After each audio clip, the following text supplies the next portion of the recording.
আমাদের এখনকার আলোচনা পাস্ট ইনডিফিনিট টেন্স। আমরা বলেছি টেন্স ভালো করে বুঝতেই হবে, তবে কঠিন নয়।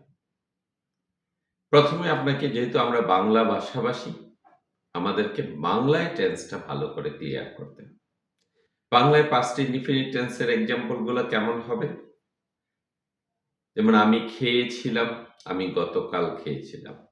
আবার যদি বলা হয় আমি গতকাল খেয়েছি, তাইলেও এটা পাস্ট ইনডিফিনিট টেন্স হবে, কারণ এটা হলো গতকাল আছে। ঠিক আছে, তো আগে সেন্সটা অনুভব করতে হবে, অনুমান করতে হবে এটা পাস্ট ইনডিফিনিট টেন্স। তবে সুবিধা আছে পাস্ট টেন্সে, দুইটা টেন্সেরই বেশি ব্যবহার হচ্ছে। সেটা হলো পাস্ট ইনডিফিনিট টেন্স এবং continuous tense. Continuous tense identify করা খুবই সহজ। তাহলে ইনডিফিনিট টেন্সটা নিয়ে আমরা একটু বিশদ আলোচনা করি।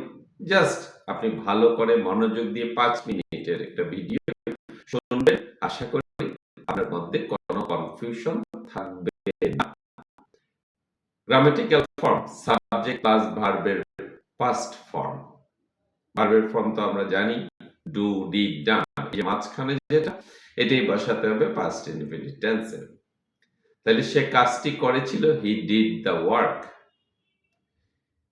প্রেজেন্ট ইনডিফিনিট টেন্সে ছিল থার্ড পারসন সিঙ্গুলার নাম্বার হলে ভার্বের শেষে এস বাই এস যোগ করতে হয়। থার্ড পারসন কি? ওই যে সাবজেক্ট। এখানে আর সেই ঝামেলাটা নেই একদম। এখানে আজই একটা নিয়ম কমে গেল। এখানে মোট 4টি নিয়ম বা 4টি রুল আছে। রুল 1, সাবজেক্ট প্লাস ভার্বের পাস্ট ফর্ম।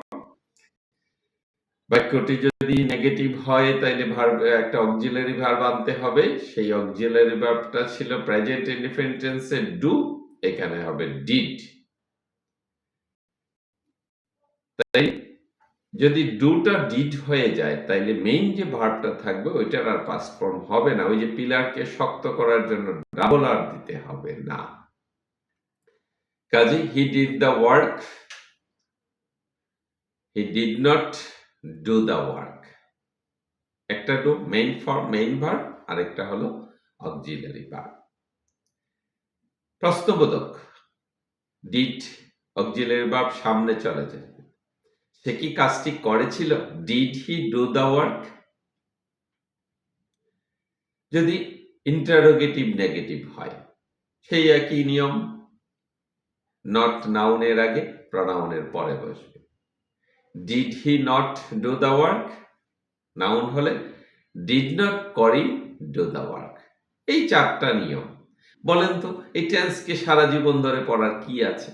একদম সোজা জিনিস, একটু বুঝে শুনে পড়লেই চলবে। একটু মনোযোগ দিয়ে এই নিয়মগুলো শুনবেন, আর গতকালের সবগুলা কাজকে আপনি লিখেন, ওইগুলো খুঁজে বের করেন। যেমন আমি খেয়েছিলাম, আই এইট। আমি খাই নাই, আই ডিড নট ইট। তুমি কি খেয়েছিলে? ডিড ইউ ইট? তুমি কি খাও নাই? ডিড ইউ নট ইট? এইভাবে আপনি প্র্যাকটিক্যালি যা যা করেন এগুলো একটু চর্চা করবেন। ভার্বের লিস্টটা মুখস্থ করবেন, এটা মাস্ট, এটাতে কিছু করার না, এটা মুখস্থ। বুঝেন আর না বুঝেন, এবং বানানগুলো মুখস্থ করতে হবে। আর ভোকাবুলারির জন্য প্রতিদিন ওই যে 5টা ট্যাবলেট খেতে হবে। দ্যাট মিন্স 5টা নতুন লাইন, 5টা শব্দ শিখে যান। ইংলিশে আপনার গতি কেউ রুখতে পারবে না। ধন্যবাদ। এই হলো all about past indefinite tense. অতীতে কোনো কাজ সিম্পলি সংগঠিত হয়েছিল বুঝালে, অতীতে কোনো কাজ সিম্পল ভাবে সংগঠিত হয়েছিল বুঝালে পাস্ট ইনডিফিনিট টেন্স হয়। সাবজেক্ট প্লাস ভার্বের পাস্ট ফর্ম। বাক্যটি নেগেটিভ হলে অক্সিলারি ভার্ব ডু এর পাস্ট ফর্ম ব্যবহার করতে হয়, তখন আর মেইন ভার্বের পাস্ট ফর্ম লাগবে না। বাক্যটি প্রশ্নবোধক হলে অক্সিলারি ভার্ব ডু এর পাস্ট ফর্ম বাক্যের প্রথমে চলে আসবে, did he do the work. বাক্যটি যদি ইন্টারোগেটিভ নেগেটিভ হয়, তবে নট নাউনের আগে প্রনাউনের পরে বসে। Did he not do the work? Did not Karim do the work? That's all about past indefinite tense. ধন্যবাদ।